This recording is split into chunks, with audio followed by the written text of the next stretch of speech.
Hey there, welcome back to another video. So I'm super sorry that I missed last week's upload. I got really tied up in my remodeling of my photography website, www.shunkstudios.com, and surprisingly it took a lot longer than expected.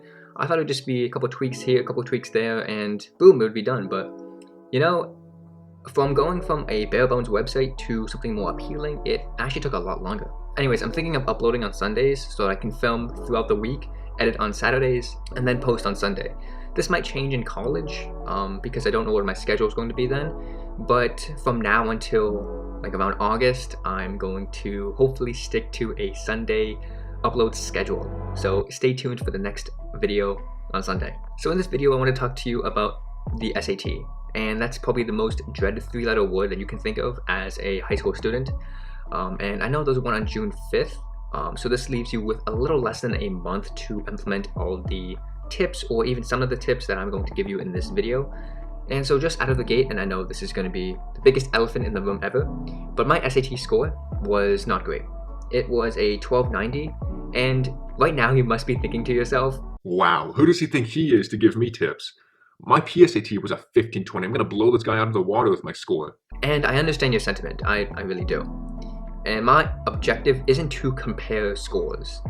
It's just to help you succeed in any way I can. So whether that's helping you learn some new techniques to study, or just using my videos as a way to recharge your batteries, or just entertaining you in general, I'm just here to make videos and ultimately help you. So first I want to talk about my scores with the SAT.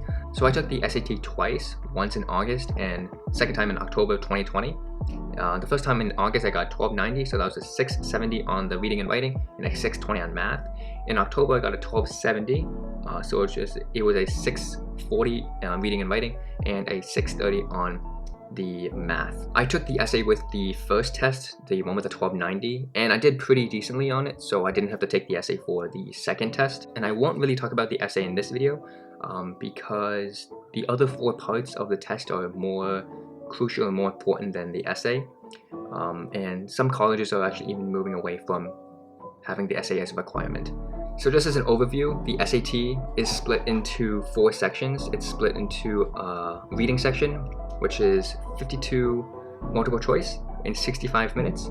The next is a grammar section of 44 multiple choice in 35 minutes. And then there's a math section with no calculator, which is 20 questions in 25 minutes. And then there's a section with the calculator, which is 38 questions in 55 minutes. And then the essay is optional, which is just 1 question in 50 minutes. So the next thing I want to talk about is something that isn't really discussed when it comes to the SAT and college admissions, but it's really a threshold of around 1500 to 1520, where colleges will kind of lump everyone that got above a 1520 or a 1500 into kind of one group. So for example, if you got a 1590 versus someone who got a 1520, they're basically in the same group. There's not really a large difference between someone who got a 1520 and someone who got a 1590 on the SAT, because all that really boils down to is 1 to 2 questions.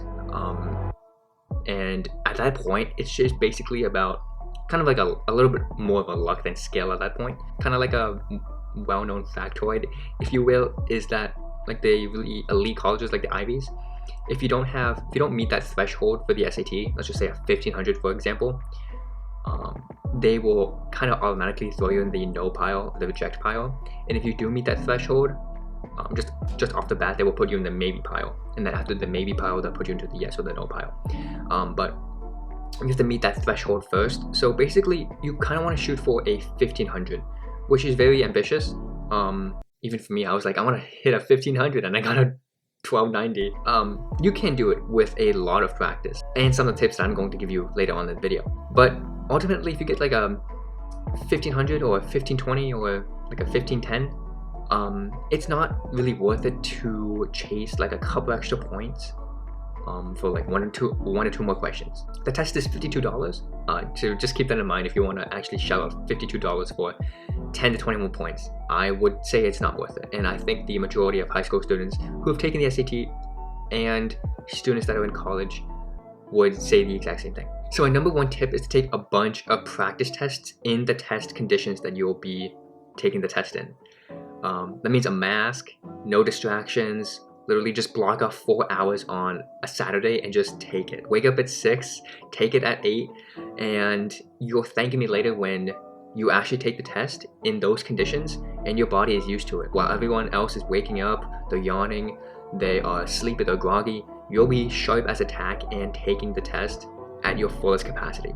And in taking a bunch of practice tests, you'll learn your pitfalls and what concepts you need to learn and what kind of wording is tripping you up. And if you go to Google and you just search in practice test 2021, you'll find so many practice tests that pop up. And better yet is to download the 5 free practice tests from College Board to use.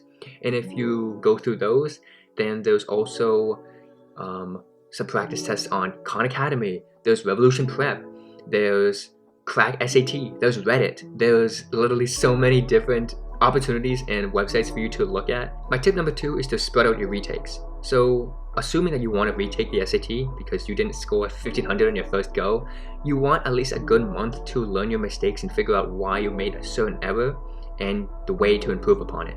And I say a month because even if you're studying every day, things are eventually going to pop up and you're going to be burned out from studying. Trust me, I was even burned out after a week of studying.